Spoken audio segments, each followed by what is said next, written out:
Hey students, welcome to the channel. It's me Yami. As we all know that Reliance Foundation Scholarship की जो aptitude test है वो 17 से शुरू हो रही है. The people are getting the mail of their actual aptitude mandatory test for the scholarship are worth rupees 2 lakh rupees. तो yes, aptitude test इसलिए है क्योंकि they want to filter the students which are genuinely deserving the scholarship, a huge amount of scholarship. इसकी वजह से है ये mandatory aptitude test जो कि कंपलसरी रहेगा एंड इसी के लिए even practice test is being provided to students. सारे स्टूडेंट्स को इंडिविजुअली मेल आ रहा है for the practice test link जो आप रिसीव कर सकते. जिनको रिसीव नहीं हुआ एक हफ्ते पहले आएगा. Like I personally also registered for the scholarship and I had my aptitude test scheduled 17th October को. So I received this particular mail of practice test on 11th of October. Right तो you can expect आपकी जो भी aptitude test है उसके हफ्ते भर पहले आपको ये मेल आ जाएगा फॉर द प्रैक्टिस टेस्ट.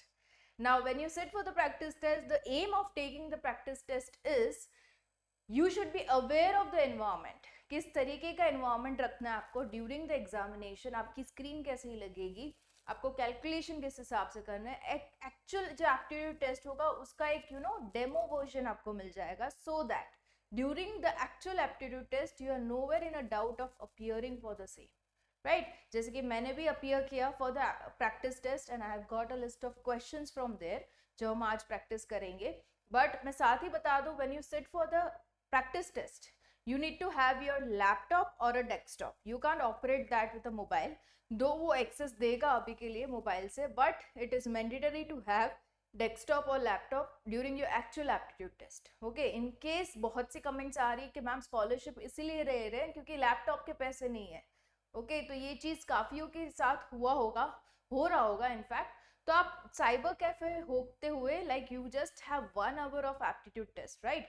सो आप विजिट कीजिए कोई अच्छा खासा कैफे जहाँ पे अच्छी खासी वाईफाई की स्पीड हो. You get a silent atmosphere जैसे कि वो लोग पार्टीशंस रखते हैं. You get an atmosphere into which you can actually appear to the test.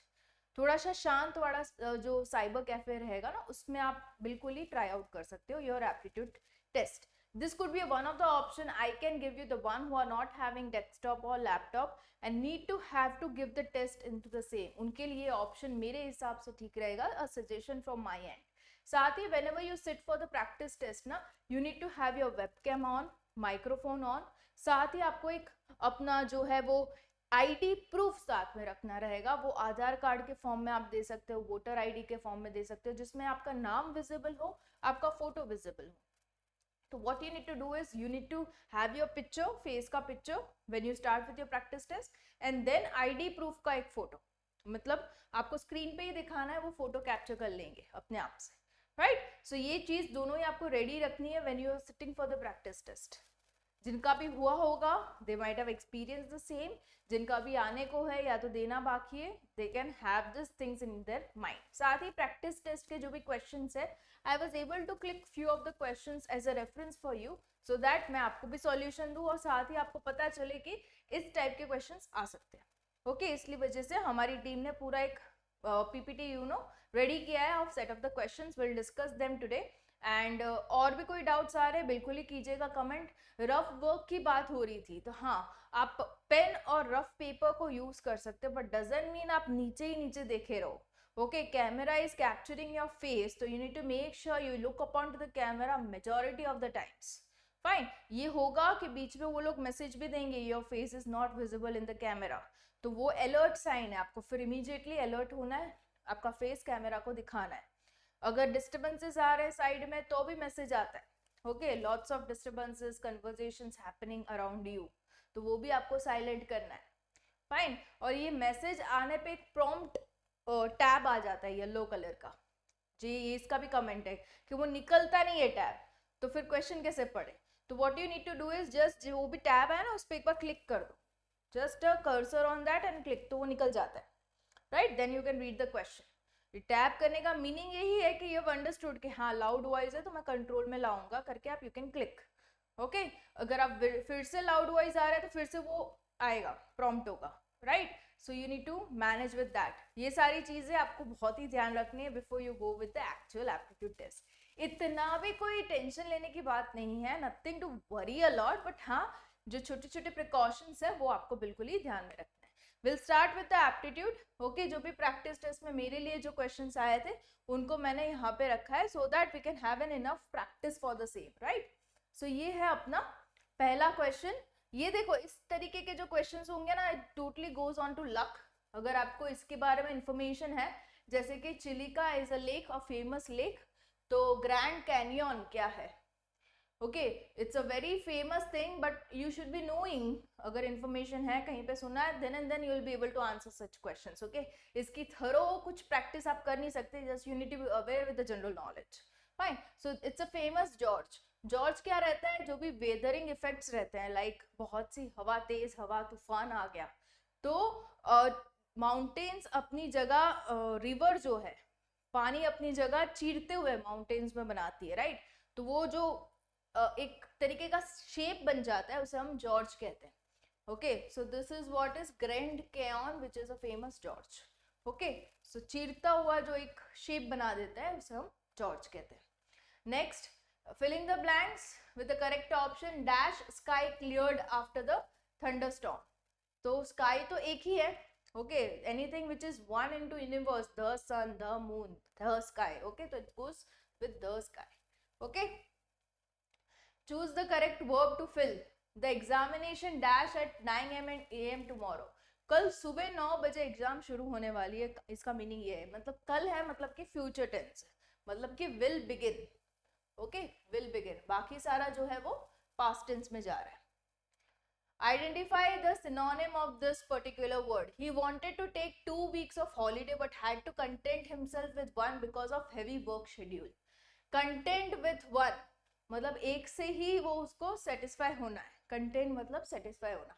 He need to be satisfied himself only with one holiday. Okay, this again, जैसे content का satisfy आ गया, it again depends on your luck. अगर आपके across वो word आया है, उस वोकेबुलरी के बारे में आपको पता है, then and then you will be able to answer such questions.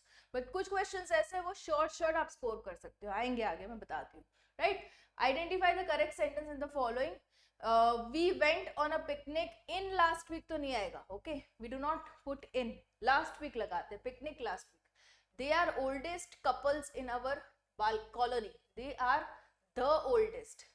Okay, oldest est है ना पीछे, तो आगे the लगना चाहिए, right. He is not so clever that you think. You think, आप जितना सोच रहे हो उतना होशियार वो है नहीं. Okay, he is not so clever that you think. As you think आएगा, right. That वाला word नहीं आएगा. Take whichever you like the best. Okay, you can take whichever you like the best. तो D option is something you can think is proper, right. बाकी सब में कुछ ना कुछ मिस्टेक्स है. सो इस तरीके के क्वेश्चंस मेरे प्रैक्टिस टेस्ट में आए थे, तो I somehow manage taking out for you guys, for you to practice, right. Her show of grief is was not genuine, she was weeping. ये जो उसका दुख था, ग्रीफ मतलब दुख, वो इतना जेन्युइन नहीं लगा. उसके टीयर्स आ रहे थे, पर टीयर्स कैसे थे? आर्टिफिशियल थे. इससे आपको पता चलेगा इसमें कौन सा वर्ड यूज करता है. नॉट जेन्युइन मतलब artificial, right. So this is what goes right. Identify the sentence that is correctly punctuated. Punctuated मतलब कॉमा ठीक से लगा है, फुल स्टॉप ठीक से लगा है, वो वाला सेंटेंस आपको निकालना है, पहचानना है इनमें से. Okay, again at this point of time I would like to tell you that जिन्होंने भी प्रैक्टिस टेस्ट दी है, if you want to share your questions also na with other person and you want others students question, so we can have a comment section down and we can have an interaction platform over there जहाँ पे आप भी अपने questions लिखो, दूसरे students भी अपने questions लिखे, मैंने भी अपने flash किए, right. So this could help each other and have the scholarship granted, right. So ये चीज हो सकता है. If you wish to, you can absolutely share your questions. She won the elections easily. In fact, she won by a huge margin. यहाँ पे पहली mistake तो ये है, आगे का कैपिटल नहीं है, यहाँ पे फुल स्टॉप नहीं है. In fact she one with a huge margin, दोनों जगह कॉमा है वो ठीक है, बट ये दोनों मिस्टेक है. She one the elections easily, in fact she one with a huge margin. ये कंप्लीटली सही लग रहा है क्योंकि यहाँ पे उसने कॉमा लगाया, यहाँ पे कॉमा की जरूरत नहीं है, फुल स्टॉप भी है, एस भी कैपिटल है, right. She one the elections easily, in fact she one by a huge margin, full stop नहीं है. She won the elections easily, in fact won by a huge margin. यहाँ पे तो comma ही नहीं है, right. The only sentence perfectly right is this. Okay, दोनों ही जगह comma required नहीं है. इसमें sentence break हो रहा है. The second half of the sentence is connected with a word called in fact. Okay. ये हो गया. Identify the meaning of the idiom. Be careful and let it not go out of your hand. Okay, going out of your hand मतलब हाथ से बात फिसल जाना, मतलब आउट ऑफ कंट्रोल हो जाना. That is option number A. Okay, getting out of control. He is very found dash eating the ice cream. Found preposition कौन सा सही से यूज करना है. फाउंड, इसमें क्या है, आप पढ़ोगे ना सारे ऑप्शंस तभी आपको रियलाइज हो जाएगा कौन सा ऑप्शन सही है. So it's found of ice cream, found of cars, found of bikes. Okay, हम कहते हैं found of books. Always you use of after found, right. So what is the number that comes next. अभी ये जो आ रहे हैं वो न्यूमेरिकल पार्ट के आ रहे हैं. ओके, एक्चुअली इस प्रैक्टिस टेस्ट में क्या है, 10 क्वेश्चन है total. Only 30 question we have.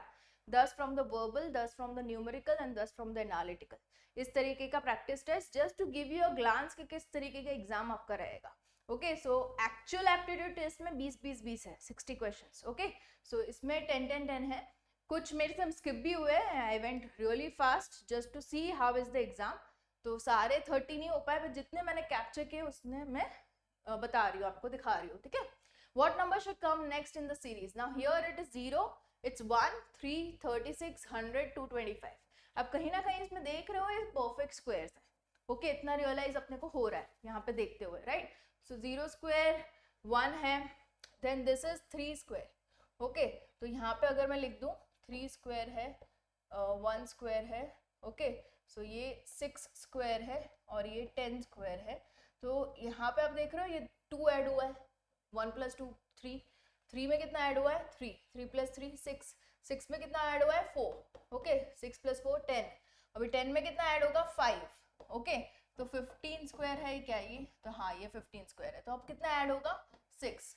15 + 6 is 21. 21 का स्क्वायर आपको देखना है कितना हो रहा है. Okay, that will come in the option. So हम देख लेते हैं 21 का स्क्वायर कितना हो रहा है. That is 441. Yeah, the option C is right over here.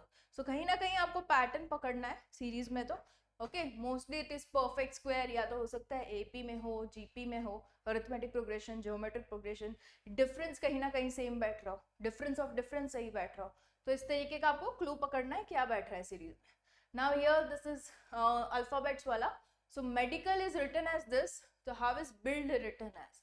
तो यहाँ पर आपको यही कंपेयर करना है कि किस तरीके से लिखा है. तो आपको अगेन A to Z लिख देना है पूरा, ताकि आपको पता चल जाए कि किस तरीके का पैटर्न बन रहा है. ABCDEFGHIJKLMNOPQRSTUVWXY and Z. Now here as you can see medical is overwritten over here. तो M पहले बैठ रहा है, राइट. M की जगह उन्होंने लिखा है P. तो P क्या है, इसके 2 लेटर्स बाद. ओके, M के 2 लेटर्स बाद. E. ओके, E की जगह उन्होंने लिखा है B. तो B क्या है, E के 2 लेटर्स पहले. पहले था बाद, ये है पहले. ओके, नाउ D ले लो. तो शायद हो सकता है D का 2 लेटर बाद का हो. D का 2 लेटर का बाद का G आ रहा है. तो क्या G है. यस, G है. नेक्स्ट का भी चेक कर लेते हैं. I. तो इसका 2 लेटर का पहले का होगा. 1 2 छोड़ दो F. तो हाँ, F है. मतलब कि क्या पैटर्न फॉलो हो रही है, जो लेटर है उसके 2 लेटर को छोड़ के जो लेटर आ रहा है बाद में लेना है पहले, फिर पहले लेना है. ओके, इस तरीके का पैटर्न फॉलो हो रहा है. तो हम बिल्ड का भी देख लेते हैं. If the word is build, okay, जिसमें पहला B है, तो बाद का लेना है आपको. ये दोनों छोड़ के E ले लो. I की जगह लेना है पहले का, तो F ले लो. L की जगह लेना है बाद का, तो O ले लो. और फिर L की जगह पहले का लेना है, तो I ले लो. फिर E का बाद का लेना है, तो H ले लो. और D का पहले का लेना है, तो A ले लो. राइट. तो इस तरीके का ऑप्शन आपको दिख रहा है. EFOIHA is the D option, right. तो आपको ये लिखना अलाउड है, रफ पेपर पेन अलाउड है. ओके, पर ये लिखते वक्त यू नीड टू, ऐसा नहीं लिखते रहो. You need to look on the camera also बीच बीच में. ओके, ताकि डिस्क्वालिफिकेशन के चांसेस ना रहे. ये क्या होता है कि अगर आप कॉन्स्टेंटली लिखोगे ना, तो तेरा चांसेस कुछ कॉपिंग कर रहे हो, कुछ स्कोप ऑफ कॉपिंग है. वो स्कोप भी दिखना नहीं चाहिए कैमरा को, राइट. तो you need to have ABCD लिखा, ऊपर देखते गए. ओके, तो ऊपर नीचे देखते हुए लिखना. ये हो गया. इसके बाद का मैं बता दूं. देखो, T is P's father. Okay, T जो है वो P के पापा है. P is brother of Q and R. Q and R के ब्रदर है. Okay. S is R's mother. Okay. इनकी माता जी कौन है? इनकी माता जी है S. Okay. Mother and this is father. Okay, this is mother. Fine. Now which of the statements is not necessarily true? सही हो ही नहीं सकता. ऐसा कौन सा स्टेटमेंट है? T is Q's father. देखो ये भाई बहन, ये ब्रदर है, इसका भी ब्रदर है, इसका भी ब्रदर है. तो ये अपने को पता नहीं है ब्रदर है या सिस्टर है. बट ये P जो है वो Q का ब्रदर है, R जो है P जो है वो R का भी ब्रदर है. राइट. तो T is Q's father हो सकता है. अगर ये दोनों हैं तो ये भी फादर इनके हो सकते हैं. Q is T's son. इनके सन है वो कह सकते हैं? नहीं. क्यों? क्योंकि इन्होंने बोला P इसका ब्रदर है, पर इसका जेंडर अपने को नहीं पता. ये सिस्टर भी हो सकती है तभी ये P इसका ब्रदर है. ये लड़का भी हो सकता है तभी इसका ब्रदर होगा. राइट. तो ये सन वाला चीज श्योर नहीं अपने को, डॉटर भी हो सकती है. राइट. और क्या स्टेटमेंट्स है? T is sons, S husband. ये दोनों हस्बैंड वाइफ हो सकते हैं, बिल्कुल ही हो सकते हैं. ये फादर है मदर है तो हो सकता है ये हस्बैंड वाइफ हो. ये तीनों उन्हीं के बच्चे हो सकते हैं. S P's mother. S is P's mother हो सकता है. तीन के पापा ये इनकी माता जी हो सकते हैं, क्योंकि ये पता है अपने को फीमेल ही है, ये पता है ये मेल ही है. तो फादर और मदर का फंडा ठीक बैठ रहा है. बट ये सन है वो नहीं कह सकती, डॉटर भी तो हो सकती है. राइट. तो this is not necessarily true. सही में सही ही हो सकता है, ऐसा जरूरी नहीं है. डॉटर होगी तो लड़की होगी तो डॉटर हो जाएगी, इसलिए. Fine. Which is the odd one out? आप इसमें से सिंपली कह सकते हो. बाकी सारी जो फिगर्स है वो स्ट्रेट लाइन से बनी, यहाँ ये सर्कुलर कर्वेचर है. राइट. तो डी ऑप्शन राइट. इसमें कौन सा क्वेश्चन मार्क पे आ जाएगा? तो आप देखोगे ट्राइंगल उल्टे उल्टे हो रहे हैं. राइट. ये जो शार्प कॉर्नर है ऊपर है, शार्प कॉर्नर नीचे आ रहा है, शार्प कॉर्नर ऊपर, अब शार्प कॉर्नर नीचे आएगा. ओके. एक ही क्लू कंफर्म होता है. फिर आप अंदर देखोगे तो ये पूरा ब्लैंक है. इसमें एक लाइन, इसमें दो लाइन. तो आप कितनी लाइन आएगी? तीन लाइन आएगी. तीन लाइन वाला नीचे जिसमें कॉर्नर है वो कौन सा ऑप्शन है? Option A. ओके. तो this is how you solve the analytical portion. ये एनालिटिकल क्या आ गया? Select the alternative that will replace the question mark in the analogy. Okay. So you have 8 to 64. तो 10 to कितना होगा? 8 का square कितना है? 64. 10 का स्क्वायर 100. कुछ ऐसे भी हैं जो बहुत ही इजी होंगे, इमीडिएटली क्लिक हो जाएंगे, और कुछ ऐसे होंगे जो ब्रेनस्टॉर्म करवाएंगे आपको. दोनों वैरायटी के आपको मिलेंगे. ठीक है. तो probability of a sure event की इवेंट होगी प्रोबेबिलिटी क्या है? 1. Okay. Sure of the event, और जो इवेंट बिल्कुल ही नहीं होने वाली वो भी आपको कंफर्म है तो उसकी probability 0. Right. For which value of the equation of this equation is true? ये जो सर्कल लिखे हैं दोनों जगह, उसकी क्या वैल्यू रहेगी? तो इज इक्वल्स टू 1 करके ये इक्वेशन सही बैठेगा. ओके. तो इसकी वैल्यू क्या होगी? तो इट्स वेरी मच ऑब्वियस. यहाँ पे 15 है, यहाँ पे 135 है. राइट. सो आप यहाँ पे देखोगे 15 इंटू 135 जो बैठ रहा है, क्या वैल्यू बैठ रही है पहले तो हम वो देख लें, तो आगे आपको क्लू मिल जाएगा. इसको किस तरीके से सॉल्व करना वो भी मैं आपको दिखाती हूँ. ओके. तो ये जो बैठेगा वो रहेगा 2025. तो ये क्या किसी का परफेक्ट स्क्वायर है? तो ये आप जब स्क्वायर रूट निकालोगे, ओके, स्क्वायर रूट निकालोगे तब आपको पता चलेगा ये परफेक्ट स्क्वायर है या नहीं. तो हाँ, ये 45 का परफेक्ट स्क्वायर है. तो ये दोनों वैल्यू सेम होनी चाहिए. सेम कब होगी? जब इसका multiplication would be of the same number. Like suppose नीचे हो जाता, मान लीजिए if I tell you, if I give you some other example of any perfect square. या so if we have 64, we have 8 8s 45 भी है. okay. 36. any other multiplication जिसमें square से भी मल्टीप्लाई हो रहा है ना, अदरवाइज तो डिफरेंट नंबर लेने से भी मल्टीप्लाई हो रहा है. ऐसा कोई एग्जांपल अगर आपको हो तो ऑफ कोर्स यहाँ पे आप ऐसे ही सेम नंबर्स लोगे तो स्क्वायर का ही होगा. राइट. सो यहाँ पे the answer will be 45 here. 45 into 45 is 2025. तो कैल्सी in case you are of course not using it, तो कैसे करोगे सॉल्व इसको? तो you need to look upon to the squares of each. Okay. क्योंकि सेम ही लेना है आपको, दोनों जगह सर्कल है. तो ट्रायल एंड एरर से एक एक ऑप्शन आप ट्राई कर सकते हो. बिल्कुल. ओके. अ कोर्टयार्ड इज, ये मैं ऑलरेडी करवा चुकी हूँ. It's a part of the sample paper question. Okay. एक कोर्टयार्ड है जो है 15 metre long and 10 metre wide. 15 metre long and 10 metre wide. Okay. If it is paved with a brick of, you know, 20 centimetre and 10 centimetre. इसको आप लिख सकते हो 0.2 metre and 0.1 metre, दोनों ही सेम यूनिट में लेना है. तो what is the number of bricks that are required? Now the total area is what? Total area is equals to area of one brick into number of bricks. Okay, तभी आप पूरे area को brick से cover कर पाओगे. आपको numbers find करने, right? So you can divide this total area से एरिया ऑफ दिस ब्रिक. तो क्या हो जाएगा? 15 इंटू 10 डिवाइडेड बाई 0.1 इंटू 0.2. कितने आ रहे हैं बताओ? ओके कुछ लास्ट टाइम भी कुछ ऐसे कमेंट्स आई थी कि मैम सॉल्व करवा ही दो, पूरा होमवर्क में मत दो, अपने पे मत छोड़ो. एज सच आपका जो टाइम है वो बहुत ही कम है प्रिपरेशन का, तो I will help you solve it. 7500 is the answer. That many number of bricks are required. Okay, this is the one. The next is अभी वर्क वाले कुछ क्वेश्चंस है, बहुत ही सिंपल है. लॉजिक समझ जाओगे तो you can easily solve that. Okay, A can finish a work in 18 days. Okay, A जो है वो 18 डेज में एक वर्क को फिनिश कर पा रहा है, एंड जो बी है can do this work in half the time taken by A. Okay, इसका 9 दिन लगता है. ओके, क्या वर्क फिनिश करने में? मान लीजिए एक्स वर्क है. ओके, सो इसमें क्या हम और कंक्लूजन निकाल सकते हैं कि एक दिन में ए कितना काम कर सकता है?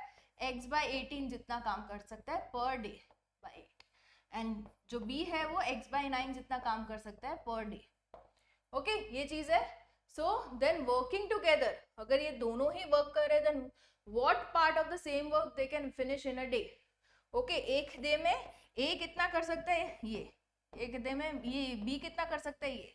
ओके, तो सिंगल डे में दोनों मिला के कितना कर सकते हैं? तो इतना कर सकते हैं, राइट? इसका अगर आप एलसीएम ले लोगे, ओके, तो 18 वुड बी द एलसीएम. यहाँ पे तो x लग जाएगा और यहाँ पे 2x, तो कितना हो गया? 3x bye 18. ओके, तो ये हो गया 6. तो कितना वर्क कर सकते हैं? 1/6. ओके, यहाँ पे x बाय 6 आंसर आ गया. मतलब x इज तो टोटल वर्क का 1/6 पार्ट जो है वो दोनों मिला के अगर काम करेंगे तो एक दिन में हो जाएगा. ओके, तो ये लॉजिक आपको क्लियर होना चाहिए कि कोई भी बंदा बंदी अगर पूरा काम कितने भी दिनों में कर रहा है, लाइक इसमें कह रहे हैं कि 18 दिनों में कर रहा है, तो एक दिन में वो कितना कर पाएगा? पूरा जो काम हमने अज्यूम किया है that is x divided by that number of days. Okay, जैसे x बाय 18 लिखा तो a जो है वो x बाय 18 जितना काम एक दिन में कर सकता है. ये फंडा अगर आपका क्लियर होगा ना, you can solve that work वाले सम्स इजीली. फाइन, ये हो गया. A train is of length 220 metres. एक ट्रेन है जो कि 220 मीटर्स की लेंथ की है. Okay, and takes 20 seconds to cross a platform of a length. एक प्लेटफॉर्म है जो कि 280 मीटर्स का है. 280 मीटर्स का है. इसको है ना प्लेटफॉर्म को मैं एक सेकेंड अगर यहाँ से दिखाऊंगी ना तो और क्लियर हो जाएगा आपको. ये 20 सेकेंड्स है. ये जो प्लेटफॉर्म है वो 280 मीटर्स का है. 280 मीटर्स मैंने यहाँ क्यों लिखा? रीजन बीइंग, इसको पूरा ये प्लेटफॉर्म क्रॉस करने में यहाँ से लेके यहाँ तक नहीं, ये ट्रेन पूरी यहाँ निकल जाएगी ना 220 मीटर, तभी माना जाएगा कि ये क्रॉस हुई है, राइट? सो कितना डिस्टेंस लगेगा? Not only 280 metre, 280 plus 220 metre जितना डिस्टेंस लगेगा. Length of the train plus length of the platform is the total distance cover to cross make the train cross the platform. Okay, तो total distance इतना रहेगा and time जो है वो 20 seconds है, right? सो कितना हो जाएगा बताओ? इसको भी मैं सॉल्व ही कर देती हूँ, आप पे नहीं छोड़ती मैं. ओके, कुछ कमेंट्स वैसे भी आती है कि मैम क्या आपको नहीं आता तो हम पे छोड़ती हो आप, ऐसा कैसा? Okay, so this is 25 meter per second is the speed. Okay, तो स्पीड ही पूछा है बट किलोमीटर पर आवर में पूछा है, तो इसको अगर आपको कन्वर्ट करना है तो 18/5 हो जाएगा. ओके, या दिस गोज 18/5. ये कन्वर्जन है, shortcut conversion from metre to second to kilometre per hour. Okay, तो इंटू 18 डिवाइड बाई 5, ये हो गया 90. Okay, 90 kilometre per hour. इसमें मिस्टेक क्या होगी जनरली बच्चों की कि वो लोग डिस्टेंस में 280 ले लेंगे सिर्फ प्लेटफॉर्म की लेंथ. ओके, ये पूरी ट्रेन यहाँ तक आएगी तब जाके पूरी ट्रेन पास हुई ना प्लेटफॉर्म से, गिना जाएगा, right? So the distance would be 280 + 220. Got it? ये चीज क्लियर रखना. उसके बाद the average of 8 numbers is 67. The average of first 5 numbers is, okay, first 5 number का average is 65. The last 2 numbers का average is 68 and the total का average मतलब 8 numbers का average is 67. इतनी values है. तो what is the 6th number? Okay, ये questions काफी बार आते हैं. दूसरा भी आया था sample paper में with some different values. बस इसी concept का था. इसमें करेंगे क्या, हम लोग यहाँ पे total find कर लेंगे, right? पहले जो 5 numbers है उनका average दे रखा है 65. ओके, तो इंटू 5, तो इनका जो टोटल हो गया दैट इज ए की वैल्यू इज 325. ओके, पहले 5 नंबर का टोटल. फिर 68 into 2, okay, is equals to 136. That is B की वैल्यू. ओके, ये लास्ट 2 नंबर्स का टोटल, ये पहले 5 नंबर का टोटल. दिस इज पूरे का टोटल. कितना हो जाएगा? 67 इंटू 8, 536. मतलब सारे नंबर्स का टोटल इज 536. तो अभी इन दोनों का एडिशन करूं और इसमें से माइनस कर दूं तो क्या मुझे जो मिसिंग नंबर है 6th नंबर वो मिल जाएगा, राइट? सो दोनों का एडिशन कितना होगा? 325 प्लस 136 वुड बी 461. तो 461 में इतने से निकाल दूं 536 minus answer that is 75. Okay, that is the missing number. Clear? इस तरीके के क्वेश्चंस आ सकते हैं. It's very simple to solve and score. Okay, next in the list, हाँ, कंपाउंड इंटरेस्ट का क्वेश्चन है. ये भले ही यूएस डॉलर्स में दिया है बट स्टिल उसमें कोई कंफ्यूजन की जरूरत नहीं है. रुपीज में दिया होता है, सभी सेम मेथड ऑफ सॉल्यूशन होता. The compound interest on the amount 30,000 at 7% interest per annum is this much. Okay, so which amount is interested in which period? कितने साल के लिए अमाउंट को इन्वेस्ट किया गया है? देखो, हर ही साल जो अमाउंट है प्रिंसिपल अमाउंट उसमें 7% इंटरेस्ट आ रहा है. ओके, और इंटरेस्ट इकट्ठा होके कुछ अमाउंट हो गया है. कितना हो गया? इतना हो गया. तो पूछ रहे ये अमाउंट इकट्ठा हो गया तो कितने साल का इकट्ठा हुआ वो जान लो. ओके, सो हम जानेंगे कि पहले साल इंटरेस्ट के साथ कितना होगा. तो 30,000 इंटू 0.07 या तो लिख दो 1.07. ओके, 30,000 पे कितना इंटरेस्ट है? 7% का इंटरेस्ट है. मतलब अमाउंट कितना बनेगा? 1.07 इंटू 30,000. Got it? तो कितना बन जाएगा? 1.07 इंटू 30,000. सी अमाउंट बन गया 32100. ओके, तो 30,000 पे 2100 रुपए ऐड हुआ पहले साल. अभी दूसरे साल देखते हैं. तो इसी पे क्या होगा? Again 1.07 for the next year, right? So into 1.07. हाँ, तो आ गया ना. The amount now is 34347. Okay, so यही तो पूछा है कि अगर इतना इंटरेस्ट ऐड हो रहा है तो कितने साल के लिए हुआ. तो हमने 2 ही बार मल्टीप्लाई किया, राइट? तो for 2 years. Clear? Next, one woman, 2 girls or 2 girls can complete a certain task in 1 day. एक टास्क है, मान लीजिए वो X है. वो एक वुमेन ले लो या तो 2 गर्ल ले लो. तो ये टास्क जो है वो एक दिन में खत्म हो रहा है. ये ले लो और ये ले लो. ओके, एक बड़ी आंटी से ले लो तो वो काम कर लेगी एक दिन में, या तो 2 छोटी छोटी लड़कियां ले लो तो अभी वही काम वो एक दिन में कर लेगी. Now how many days will women and 2 girls together complete the task? अगर इन दोनों को इकट्ठा कर लो, मतलब कि 1 woman plus 2 girls दोनों को ही साथ में ले लो, तो ये टास्क कितने टाइम में कंप्लीट हो जाएगा? ऑब्वियसली एक दिन से कम टाइम लगेगा, फॉर श्योर, राइट? क्योंकि एक दिन में एक वुमेन पूरा काम कर सकती है या तो 2 लड़कियां पूरा काम कर सकती है. अभी ये कह रहे हैं कि सभी को ले लो, एक वुमेन और 2 लड़कियां सभी को ले लो, तो कितना टाइम लगेगा? Obviously less than 1 day. तो एक ही ऑप्शन है वो एक दिन से कम है, that is 0.5. Okay, this is logical way of solving. Otherwise आपको सॉल्यूशन लेना है तो वुमेन की अगर बात करूं तो एक दिन में x काम कर रही है और इसकी जो बात करूं वो एक दिन में x/2 काम कर रही है, राइट? हाफ एक गर्ल. ओके, एक गर्ल. ओके, सो अभी यहाँ पे 2 गर्ल्स है. ओके, तो x + x काम हो जाएगा, that is x plus x क्यों लिखा? क्योंकि एक गर्ल जो है वो x/2 काम कर रही है और दूसरी गर्ल भी x/2 काम कर रही है, तो मिला के x/2 हो जाएगा, x हो जाएगा। समझे आप?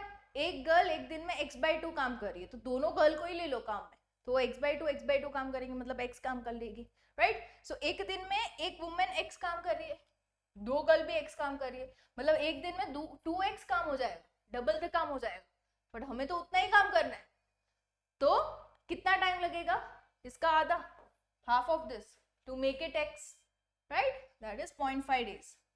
ओके, एक दिन में पूरा काम हो रहा है 2 बार, तो हमें तो एक ही बार करना है, तो आधा दिन लगेगा। Simple, nice. Next in the list, the highest power of 5 that divides 1000। इसकी एक लॉजिक है, 1000 जो आप ले रहे हो डिवाइडेड बाय 5 का मल्टीपल पूछा है ना, तो 5 raised to p, अभी p में आपको डालना है 1 2 3, ओके, डालते जाना है, ओके, फिर एडिशन भी करना है। कैसे? तो 5000 को अगर 5 से डिवाइड करोगे आप जो 200 आ रहा है, 5 raised to 1 लिया मतलब 5, अगर 1000/5 ले रहे हो तो 200 आ रहा है, यस, उसको ऐड करना है, फिर 5 raised to 2 क्या हो जाएगा? 25, तो 1000 डिवाइडेड बाय 25, तो 40 आ गया। आपको ये तब तक करते रहना है जब तक उसकी वैल्यू 1000 से बढ़ ना जाए, ओके? अभी 25 है ना, वो 1000 से छोटा नंबर है, जब तक 5 के पावर उतने तक लेना है जब तक उसकी वैल्यू 1000 से बढ़ ना जाए। अभी 5 raised to 3 कितना हो जाएगा? 125। Now 1000 divided by 125 would be 8, right? अभी मैंने 3 लिया, raised to 3, अभी 5 into 5 raised to 5 would be 625, again the value is less than 1000, तो आप ले सकते हो, ओके? तो 1000 divided by 625 would be 1.6, पर हमें इंटीजर पार्ट ही लेना है, तो 1 आ जाएगा, राइट? सो ये मिला के कितना होगा? अभी इसके आगे की जो वैल्यू होगी वो 1000 से बढ़ रही है, like 5 raised to 5 would be how much? 3125, that is more than 1000, तो वो डिवाइड नहीं हो सकता, राइट? तो उसको नहीं लेना, अभी यहीं तक ही लेना है, तो कितना हो गया? 249, that's the answer. This is a formula which is to be used जब भी इस तरीके के क्वेश्चन आए, फैक्टोरियल वाले जो क्वेश्चन है वो आए, okay? So highest power of 5 that divides this thing is 249। ये एक मेथड है to find such questions, okay? A man buys 30 jar in 15 rupees per dozen, okay? Per dozen मतलब 12 यूनिट्स को वो एट 15 पे बाई कर रहा है। He sells 10 for 30 and remaining for 45, what is his profit? Okay, so अभी ये चीज समझ लो, उसने 12 जो पीसेस लिए हैं, ओके, बाइस 30 लिख रहा है, अभी उसने जो बेचा है उसकी टोटल प्राइस कितनी हो रही है? 30 + 45 दैट इज 75, ओके? अभी जो उसने खरीदा उसकी प्राइस कितनी है? ओके, तो पर पीस की अगर मैं प्राइस जान लूं, ओके, सो ये है 15 jars at 15 rupees per dozen, तो 15/12 निकाल दूं तो 1.25 आ रहा है, एक जार का 1.25, तो 30 जार्स के कितने हो जाएंगे? इंटू 30 कर लूं तो 37.5 में वो उसने लिया और बेचा किसमें? इतने में, तो उसको प्रॉफिट कितना लगा? Okay, so you just need to difference minus 75, it's just the half, तो 37.5 उसको एक्स्ट्रा मिले, राइट? ये तो मैंने सिर्फ टोटली कर दिया है कितने में बेचा है, इंडिविजुअली प्राइस दी है भले, बट आपको टोटली करना है, उसको एट द एंड पैसे कितने मिले is what you need to know, right? So ये चीज है, simple. Yeah, this is it. This is the questions I received as a part of the practice test. Hope it helps you guys, help you with lots and lots of practice. Make this comment section as much as possible interactive, जितने भी doubts है पूछो, अगर आपके कुछ practice question है आप mention करना चाहते हो बिल्कुल ही डालो, एंड एप्टीट्यूड जो भी मैंने प्रैक्टिस करवाया उसकी लिंक प्रोवाइडेड है डिस्क्रिप्शन बॉक्स में, आप बिल्कुल ही प्रैक्टिस कर सकते हो, इसको भी अच्छी तरीके से प्रैक्टिस करना, एंड या all the best, hope the ones who are watching the video may you get the scholarship. Okay, all the best guys. I'll be keeping up you posted regarding the scholarship onto the channel. It's me Yami. Do share and subscribe the channel. Bye bye.